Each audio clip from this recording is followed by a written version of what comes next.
Ante las dudas y discusiones que se están generando últimamente con respecto a los mensajes y videntes que surgen en cada esquina, queremos aportar un texto de la hermana de la Natividad, Jeanne Le Royer, nacida en 1731 y perteneciente a la Orden de las Clarisas Urbanistas. A menudo decía que cuando su madre estaba embarazada de ella, Satanás obró terrores, caídas, accidentes imprevistos, el ataque de bestias furiosas, la visión de fantasmas. De niña, hasta la edad de 2 años, habría conservado una tendencia a estar nerviosa, temblando con el más mínimo ruido. Incluso tenía convulsiones. Sus padres, preocupados y muy piadosos, fueron a confiarla la protección de la Virgen María en el santuario de Notre-Dame du Pont-Aubré, a 20 kilómetros de su casa. Cuando era muy joven, fue favorecida por la intervención de Jesús, quien le dio visiones y mensajes. Fue en el momento del postulado que aprendió a distinguir la acción del demonio de la de Dios. El demonio te dice que es el signo de Dios, o sea, una manifestación particular de la voluntad de Dios, que debe ser interpretada por aquellos a quienes se dirige. La hermana de la Natividad decía que el demonio es un charlatán inteligente que no puede evitar mezclar veneno con sus licores atractivos. Se le puede reconocer por esta característica. Está tratando de distraeros de la obediencia a la Iglesia. Para combatir esta distracción, no hay que detenerse en consuelos extraordinarios. Hay que separarse de todo lo que no es de Dios. Hay que ver a Dios en toda criatura. Cuando la conoció por primera vez el padre Genet, la describió de la siguiente manera: confieso que me llamó la atención su venerable y flaco rostro, su ceja velada, sus ojos sobre los que se pintó la modestia, ese aire de predestinación que pesa infinitamente más que lo que llamamos belleza, una cintura alta, extremidades bien proporcionadas, hombros arqueados, un andar bastante rústico, una cabeza temblorosa, una cara un poco alargada y rasgos fuertemente marcados. Se sorprendió al encontrar en esta humilde niña tanto conocimiento combinado con tanta timidez, tanta elevación de la mente, con tan poca cultura. No podía leer ni escribir. Es por esta razón que Jesús la eligió para que transcribiera sus visiones y mensajes. Uno de ellos es el siguiente, que es el tema de este vídeo: diferencia entre las apariciones del demonio y las de nuestro Señor. Voy a dar a conocer aquí las maquinaciones de los demonios a mi respecto, las tentaciones, las sugerencias, las apariciones y las quimeras con las que turban mi imaginación. Esto ocurría con bastante frecuencia, es decir, cuando me atacaban apareciéndose visiblemente y al mismo tiempo oscureciendo mi mente con vapores negros. Pero la época en que me causaron más pena fue el día de mi profesión religiosa. Durante las ceremonias que se realizaron en el coro, este monstruo espantoso, sin saber qué más hacer, me seguía a todas partes. Se aparecía ante mis ojos para asustarme y atemorizarme. Bajo la figura de un oso, se detenía delante de mí, haciendo incluso contorsiones indecentes. Me decía: es para mí que vas a hacer tus votos.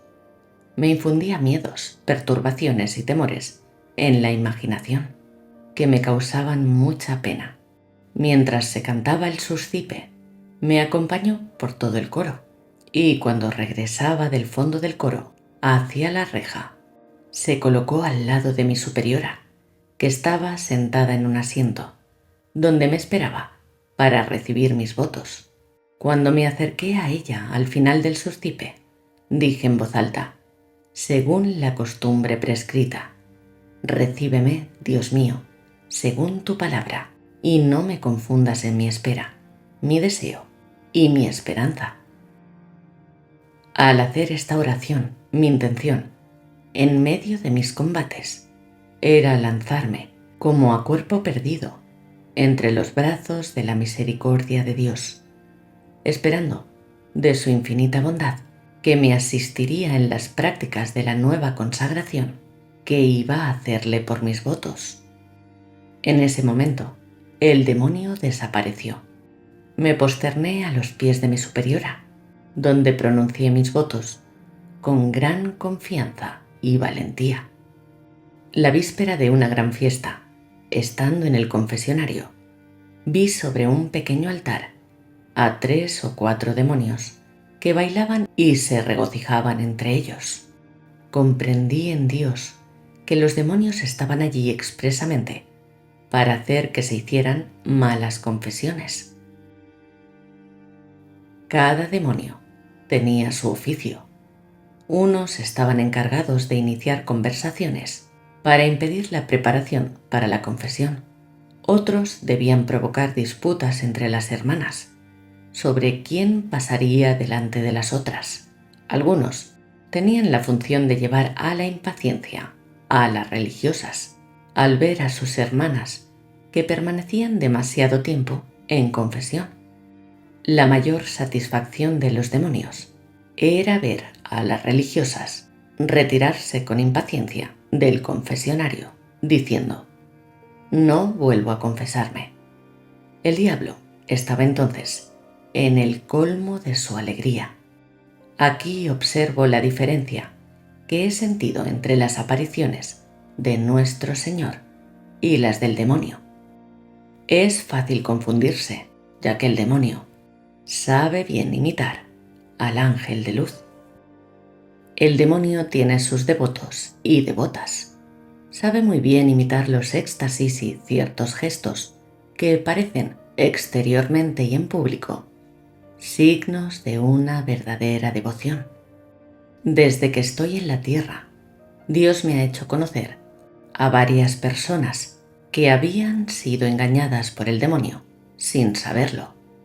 Dios me obligó a advertirles y a prevenir a su confesor, lo cual hice, entre otros, con respecto a una de ellas que, sin darse cuenta de que era el juguete del demonio, estaba tan apegada a sus pretendidas revelaciones, a sus ilusiones, a sus arrobamientos y a sus éxtasis, que se parecía a esas mujeres mundanas que no alimentan su corazón más que con los placeres sensuales y las máximas del mundo, cuando están en su tocador para adornarse con sus vestidos mundanos, que se detienen frente a un espejo para verse y ajustarse a la moda. Si logran adornarse a su gusto, su corazón se llena de júbilo. Se presentan muchas veces ante el espejo, o más bien, se quedan mucho tiempo admirándose y contemplándose. Así son esas pobres criaturas que son engañadas y se engañan a sí mismas, porque el demonio no puede engañarnos sin nuestra participación. Cuando encuentra un corazón dispuesto a alimentarse de placeres sensuales e ilícitos, es entonces cuando lanza sus cebos, y este corazón, ávido de placeres, se deja atrapar rápidamente, lo cual sucede ordinariamente al sexo femenino. Y, como nuestra madre Eva, siempre curiosas de saber y aprender cosas nuevas, estas pobres criaturas se embriagan, por así decirlo, de sus hermosas devociones y se miran sin cesar en su interior, donde el diablo ha erigido su trono. Es desde allí que, según su fantasía y sus deseos, les imprime todo tipo de ilusiones y visiones imaginarias que les llenan el espíritu y el cerebro, de donde provienen esos pensamientos fantásticos de los que están tan ocupadas. Un vapor sube al cerebro y de inmediato aparece la pretendida santa que cae en éxtasis. pero en un éxtasis diabólico y sin ningún fruto. No se parece en nada al de la bella Esther que, por su desfallecimiento extático, liberó a su pueblo. Al contrario, estas personas engañadas pierden su alma y la ponen bajo la cautividad y el poder del demonio, porque al demonio no le cuesta persuadirles de que son santas. Lo creen firmemente. Se alimentan de todos esos placeres que el diablo pinta en su imaginación, que se convierte en un cuadro de todas esas cosas extraordinarias en las que se miran, se contemplan y se reflejan con gran satisfacción. Cuanto más se acerque el juicio general, más el demonio suscitará falsos devotos y falsas devotas. Hay una diferencia entre las apariciones de Dios y las del demonio. La aparición de Dios lleva consigo una huella de su amor y de su majestad que lleva directamente a un dulce movimiento de amor en el alma, que se encuentra llena de un gran conocimiento de la majestad de Dios. Esta suprema majestad llena el alma de amor y confusión. Dios hace ver su grandeza al alma, a la que descubre al mismo tiempo su bajeza y su nada. Finalmente no tiene miedo de creerse una santa. Cuando todo el mundo, e incluso su confesor, se lo dijeran, no lo creería. La razón es que cuanto más un alma se acerca a Dios y más Dios se une a ella, también más se vuelve humilde por el conocimiento de su bajeza y de la vil nada de la criatura. Así que no solo es humilde, sino que además está como aniquilada en sí misma ante Dios, cada vez que piensa en Dios. En las apariciones del demonio es todo lo contrario, pues el demonio nunca lleva a las almas que engaña a amar a Dios. Eso le es imposible. No sabe qué es el amor de Dios, nunca lo ha amado y nunca lo amará. Si esas personas engañadas creen amar a Dios, están en un verdadero error. Pueden experimentar en verdad, por el artificio del demonio, no sé qué entusiasmo de amor de sí mismas y de su propia excelencia. En cuanto a la humildad, están muy lejos de ella. Al contrario, no hay en ellas más que fingimiento, disfraz y duplicidad en sus palabras, en sus acciones y sobre todo en su conducta. Por eso mismo pueden engañar a los confesores, pues su soberbia les lleva hasta el punto de humillarse en público, pero con una humildad hipócrita y fingida y sin ningún fruto, no teniendo como fin e intención más que parecer humildes a los ojos de los hombres y de sus confesores, para ganarse estima y reputación y ser honradas como santas. Sus austeridades y mortificaciones corporales son a veces más grandes y más crueles que la de los verdaderos discípulos de Jesucristo, y todo esto no es más que el efecto de la ambición y de una pasión desordenada de parecer para satisfacer su orgullo. Una persona guiada por el Espíritu de Dios no está siempre al abrigo de los ataques de Satanás, pero en mi opinión, y según la experiencia que he tenido, estas son las armas que un alma, que no busca más que la gloria de Dios y su amor, que solo quiere morir al mundo, a todas las criaturas y a sí misma, por amor de Dios, y que finalmente solo quiere agradar a Dios y servirle solo a Él.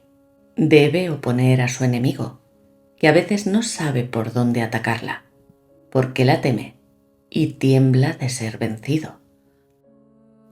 Esa alma que está en esas disposiciones y en la práctica de esas virtudes, cuando Dios se le acerque y le hable, ciertamente lo reconocerá, pues hay no sé qué que no se puede comprender y que no se puede explicar, que sale de esa voz divina, penetra el corazón y hace estremecer el alma con una dulce alegría. Entonces se dice a sí misma y en silencio: oh, aquí está el Dios de mi corazón, el único objeto de todos mis deseos y aquel a quien mi corazón ama. Entonces, si Dios le pide algo, lo escucha con un santo respeto, mezclado de temor y aniquilamiento.